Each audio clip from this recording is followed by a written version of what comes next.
into like the very, very early days of Canva, Cam. You know, as I think a lot of us here are very curious to know what really drove you to build Canva and to kind of like look at a future where you had this crazy belief that design would actually set the narrative for businesses, for individual creators, for how economies would shape up.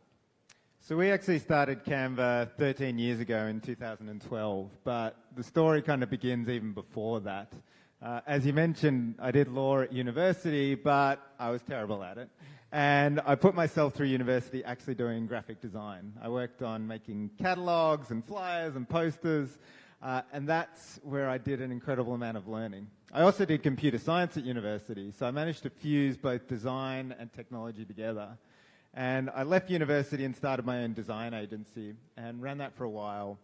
And it got a bit of attention, and eventually Google came knocking. They wanted me to work on a product that they had been thinking about for a long time.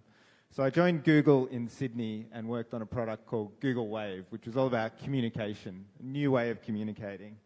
It was an incredible journey, but also an incredible failure. We launched the product, no one could figure out what it was meant to do, and we ended up with very few users on it. But it was incredibly formative for me because of the network that I got introduced to through the Googlers that I worked with.